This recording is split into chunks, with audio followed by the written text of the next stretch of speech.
Hello friends, welcome to Study Stage. आज हम व्रत से संबंधित कुछ जानकारी प्राप्त करेंगे कि व्रत होता क्या है। तो व्रत की परिभाषा। व्रत एक बंद समतलीय आकृति होती है जिसके मध्य में एक बिंदु होता है। इस बिंदु को व्रत का केंद्र कहते हैं। व्रत इसी केंद्र बिंदु के चारों ओर वक्र रेखा से घिरा हुआ होता है। अगली परिभाषा है व्रत की त्रिज्या। व्रत में केंद्र से परिधि तक की दूरी को त्रिज्या कहते हैं। व्रत में असंख्य त्रिज्याएं होती हैं। सभी की लंबाई आपस में समान होती है, जिसका चित्र आगे दिखाई दे रहा है। चित्र में आपको दिख रहा है कि ओ व्रत का केंद्र है और ए व्रत की परिधि पर एक बिंदु है। तो ओ से ए को मिलाने वाली रेखा है जो उसे हम त्रिज्या कहते हैं। ओ से ए को मिलाने वाली रेखा है जो वो त्रिज्या कहलाती है। व्रत का अगला भाग है परिधि। तो परिधि किसे कहते हैं? व्रत को घेरने वाली वक्र रेखा की लंबाई परिधि कहलाती है, अर्थात व्रत के बाहरी घेरे को परिधि कहा जाता है। चित्र में व्रत के चारों ओर लाल रंग का वक्र दिखाई दे रहा है, उसे ही व्रत की परिधि कहते हैं। यह व्रत के चारों ओर के बिंदुओं से मिलकर बनती है। व्रत का अगला भाग है व्रत का व्यास।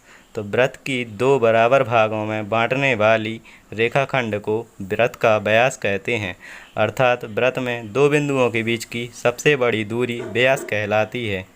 यह व्रत की सबसे बड़ी जीवा भी होती है, जो त्रिज्या की दोगुनी होती है। जैसा कि चित्र में दिखाई दे रहा है कि ए से बी को मिलाने वाली रेखा व्रत के केंद्र से होकर जा रही है और व्रत को ये दो बराबर भागों में बांट रही है, तो इसे ही व्रत का व्यास कहते हैं। ए बी व्रत का व्यास है। व्रत का अगला भाग है जीवा।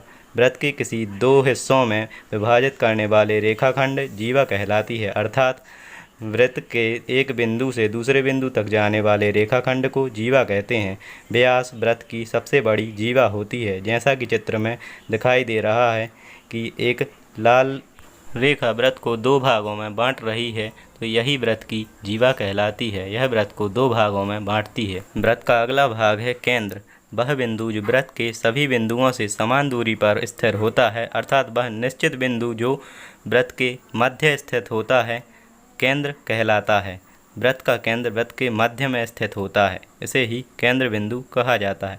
चित्र में दिखाई दे रहा है कि व्रत के मध्य में एक बिंदु है जिसका नाम ओ रखा गया है, वह केंद्र है।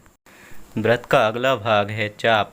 व्रत की परिधि के अनुदिश किन्हीं दो बिंदुओं को मिलाने वाली वक्र रेखाखंड को व्रत का चाप कहते हैं। चित्र में आपको व्रत का चाप दिखाई दे रहा है जो MNP है। यह व्रत की परिधि पर स्थित होता है, इसे ही व्रत का चाप कहा जाता है।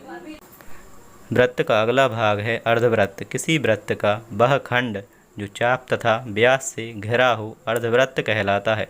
दूसरे शब्दों में एक व्यास के समापन बिंदु द्वारा बनाया गया वह चाप है जिसका मध्य बिंदु केंद्र होता है, उसे अर्धव्रत कहा जाता है, अर्थात अर्धव्रत संपूर्ण व्रत को दो बराबर भागों में बांटता है, जैसा कि चित्र में दिखाई दे रहा है।